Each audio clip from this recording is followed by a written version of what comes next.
ganjeng langit kelap-kelap katon lir kagincang rori sang mawe gandrung sarang katruwu kirmoyat maye katon yasbaleur alah piye to awakku iki aku iki klebu kadang Kurawa ning aku iki digetingi karo Kakang Duryudana mergane aku iki seneng karo Werkudara jenengku Jaya Susena teku gandrung karo Werkudara ra karu-karuan nyandang nganggo tak plek-plekne kaya Werkudara Werkudara nganggo pupuk aku ya nganggo pupuk ora ketameng pupuk bawang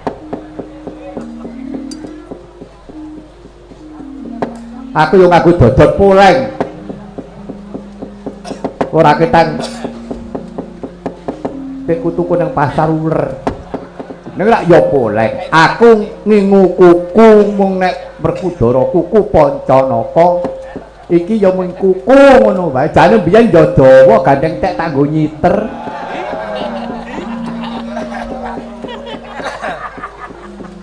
aku ki biyen digeting karo Kakang Kurupati disetrake mulaku ki Kurawa melarat dhewe ora diaru-arui wis mergane aku iki ya gandrung-gandrung tenan karo jenenge Werkudara bocah kok kaya ngono iso nyuwargake bapake karo sedulur-sedulure ya do tresna ngrampungi gawe anggere wong mesti seneng aja meneh kok wong gambare ku anggere wong iki udah masang Werkudara Gubetula anang meneh Werkudara dadi pendhita ora ana ya wong masang gambare Sengkuni ngono kok ora ana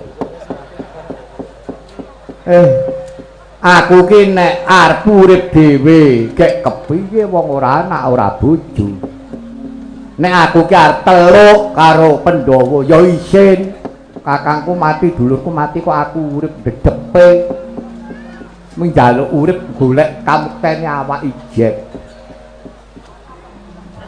angel men ta ya nek aku ki arep perang ngono ki tanggo menang ya apa wong pirang-pirang do kalah wis meneh-meneh aku ya wis aku lila mati nek sing mateni Werkudara bocah sing tak tresnani Werkudara mandheka di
wong ngambreng kati karunaning kaswasyaning marek kalmalat risan gondo astrat maca lang lalung lati surya mangrang sang wayah Werkudara wah kowe kuwi sapa durung ngerti to mbek aku burung kowe kuwi sapa aku ki ya kakangmu nak dulur aku ki ya Kurawa kok kowe ora tau ngetok aku disengiti karo kakangku getingi karo Kakang Duryudana aku ki jenengmu sapa Jaya Susena golek ana daftare Kurawa 100 Jaya Susena ya aku iki ngono 100 karepmu arep apa aku ki bingung aku ki jaman semono urip neng Ngastina aku ki ora diaru-arui karo Kakang Duryudana sababe aku ora seneng mbek kowe Mbok Mudiarto aku seneng karo kowe tenan. Mula nyandang nganggo rak tak blek-blekne kaya kowe. Oh aku ndek kuku. Najan bujel. Mergo aku gandrung karo kowe. Iki dodot boleng iki ya tak blek-blekne kaya kowe. Wah, jan ngantek kaya kena nggo sekak ya, Tru. Nek Ndara Kudara dodote rak Bang Bintulu ireng putih. Mula ngene ya Werkudara, nek aku ka teluk karo kowe ngisini-sini. Nek aku ki arep perang ora wurung aku ya ora menang. Aku njuk tulung aku patenono ki. Aku patenono, aku lila mati nek sing mateni kowe. Ngono. Wis pulo urip ora urung aku ya mung digeguyung wong. Ya to, halo Jaya Susena. Ora urung melu karo Pandhawa ming dadi kongkonan, kaya mung tuku rokok. Kon gawake tas. Kon gawake sandal, ming ngono to. Luwih becik mati wis. Aku patenono ki. Wah, Kemar. Ora duwe salah, ora duwe kleru. Lho, Kurawa ki rak mungsuhmu. Ora kabeh Kurawa kuwi elek. Nek gelem becik ya tak beciki. Ayo kowe manut karo aku. Kowe pancen wis sedulurku tak openi. Nek perlu ning Jodipati. Ayo. Bareng karo aku. Moh isin aku. Mbok ngombe racun. Sik ngombe racun. Ah witekno nyomo kok dioroh-orohke. Wong lara bingung golek obat e. Wong waras kuwi njuk mati. Mlumah ning ril, ora lap ora ilang nyawamu. Tenan. Werkudara, aku patenono rila aku. Nek sing mateni kowe. Suwarga aku. Ah, Kemar.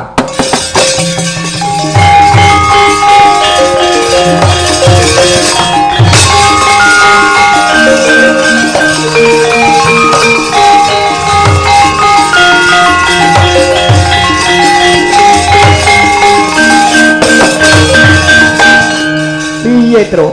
Lah pripun mboten purun? Wah, jan, aku kuwi tenan kok. Aku sedih aku nyawang kahanan kaya ngene iki nyawang dulur-dulurku wis entek kabeh. Aku ki ngopeni awakku dhewe ya kangelan. Mula aku pengen aku ndang mati ora apa-apa. Ning aku duweni apa penjaluk sing maten kudu Werkudara. Ngeten nggih, sampeyan kula kandhani. Ya piye? Ning tenan. Tenan wis aku bakon piye wis manut aku. Wani pira? Cangkeme. Sampeyan mangatur nggih kali Sinundarawati, mang bloko mawon. Nggih. Napa tujuan sampeyan apa karep sampeyan? Mangaturke kalih Sinuwun Prabu Kresna. Oh, Prabu Kresna. Nggih. Yayine ana. Enten pun. Sinundarawati enten, Sinuwun Prabu Baladewa enten. Oh, nek Kakang sampeyan Duryudana mati. Mati ya wis. Aku ya ora gelo. Kabeh ki rak ngunduh tandurane ta, Tru? Nggih. Lah iya ya wis. Nek Kakang Duryudana kaya ngono kuwi ya karepe. Ning aku ora ngono, ajan aku ki mati, ning aku ki golek dalan sing bener. Ya ngrungkepi karo kautaman. Wis tak matur karo Prabu Kresna.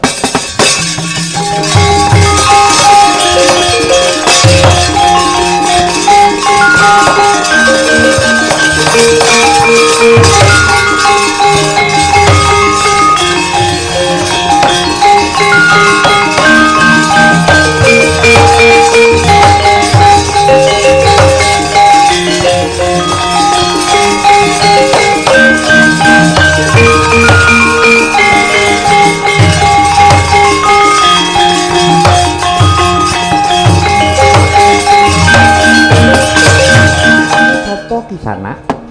Nggih kula Jaya Susena sinuwun. Jaya Susena. Nggih. Wis saka ngendi? Nggih kula niki keng Ngastina, kula niki Kurawa.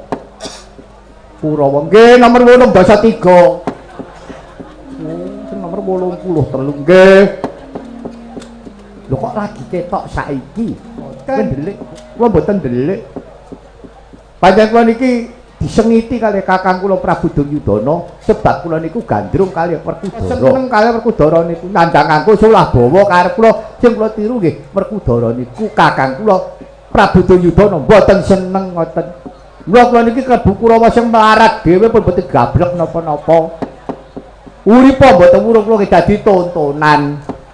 Lah terus karepmu. Kula ajeng kepengin njaluk mati nek sing kula ken mateni. Nggih, wong sing kula tresnani bara niku ngoten lho. Niku Kudara mboten purun. Oh, ngono. Nggih. Nek kowe wis ikhlas tenan, empun lah. Saestu pun lahir batin, pun. Ajeng kepripun melih?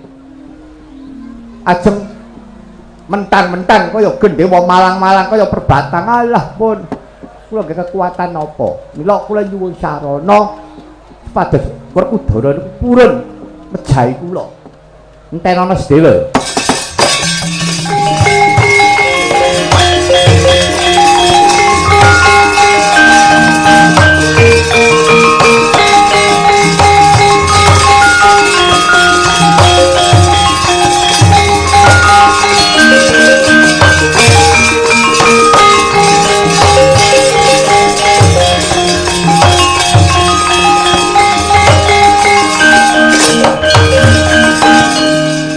Kowe ngerti iki Jaya Susena?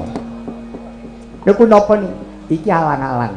Nanging alang-alang dudu sak menawa alang-alang iki jenenge glagah. Alang nanging kaku mula diarani glagah.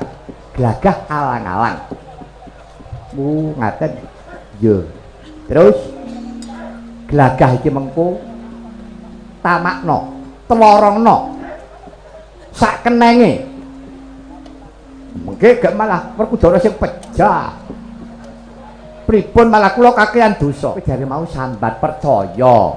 Bar tak perintah kok dadak kowe maidu. Oh nggih. Dados glagah niki kedah kula telorongke kalih Werkudara. Yo. Sak kenane nggih sendika.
Glagah iki mau Jaya Susena dimesake ora keneng.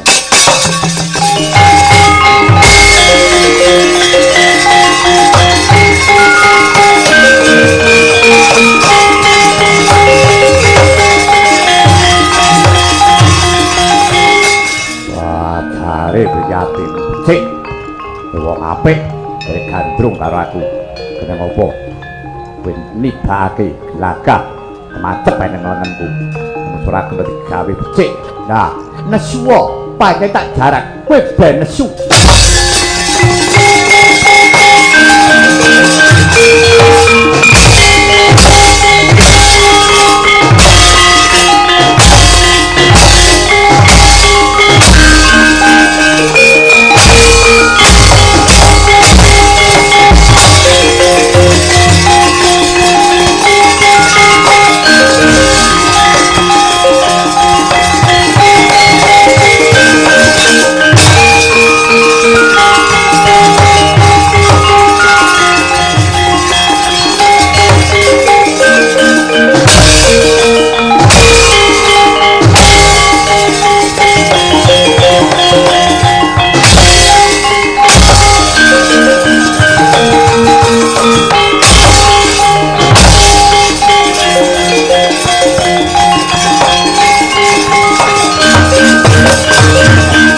Pirang-pirangke karo Werkudara.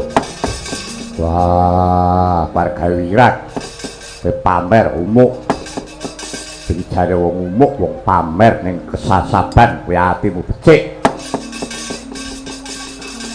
ayo kowe prasaja karo apa aku ki jajane ya tulus aku kepengin njaluk mati apa penjara karo aku tak piloro menteles wae. Lah nek kowe caramu mateni ngono ku ya kangelan kowe mateni aku. Takono dhisik. Ngono. Supaya gampang matimu ki piye Kang? Ngono lho. Sing nyawa ki aku. Nek mbok perkosa ngono ku ya ora gathuk. Jare kowe iki pendhita. Kulino dadi begawan Bima Suci ya to. Apa-apa kudu kanthi wening ciptane menep rasane lho iso mulang to aku apa wong goblok iki sak jek urip kudu goblok terus ya ora kala mangsa ya nang petingane wah rasa kagak cerewet yen pancen kowe njaluk mati piye caramu supaya kowe tak mati ngene tak duduhi ya lho epek-epekku kiwa iki eneng kaya dene andeng-andeng nek wong kuno yen diarani toh mapan neng epek-epekku iki ngono nek mung awakku sak kojor iki mbok tiban wis to godomu kae ngantek remek ora iso mateni aku nek iki anggere mbok jawe ngono wae wis mesti ilang nyawaku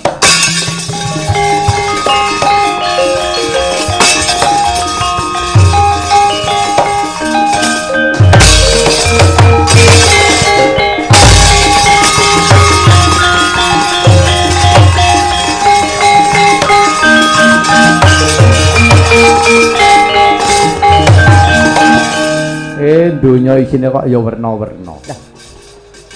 Kapak-kapak ya mung menteles wae. Epek-epek ya mudar.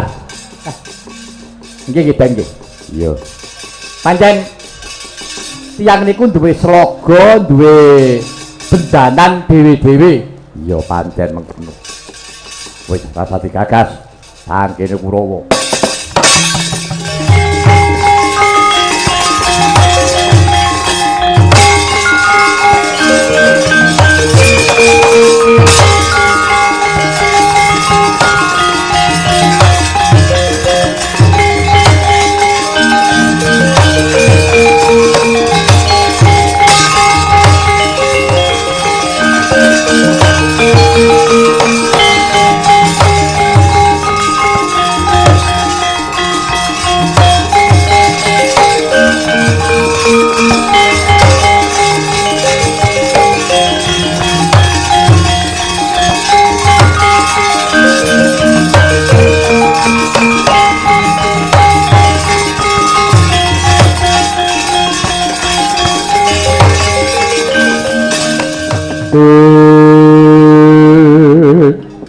Notek dayeng gelung mandelengaken cakra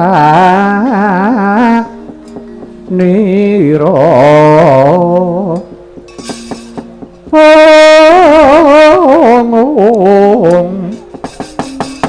kumiteran neng asta pindha cileming jwang surya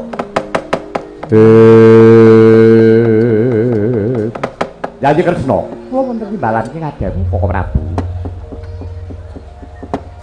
Yen lelakon kaya mengkene iki wis bisa nemtokake sing unggul yudane ku ora ana liya kejaba mung para kadang Pandhawa. Perang gedhe iki Baratayuda iki sing meneng Pandhawa. Koko Prabu sinaosa mekaten dereng saged dipun wastani Pandhawa menika meneng. Lho kok ngono? Nggih. Sebab jangkepipun menawi Pandhawa menika menang unggul wonten tetembungan bedah kutha mboyong putri bondo ratu nggih ngaten menapa mboten iya lha nggih bedah kutha sampun mestina bedah ratunipun Prabu Duryudana sampun gugur nanging putrinipun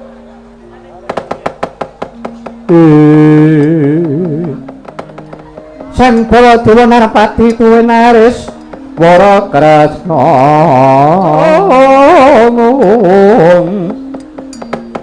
Bener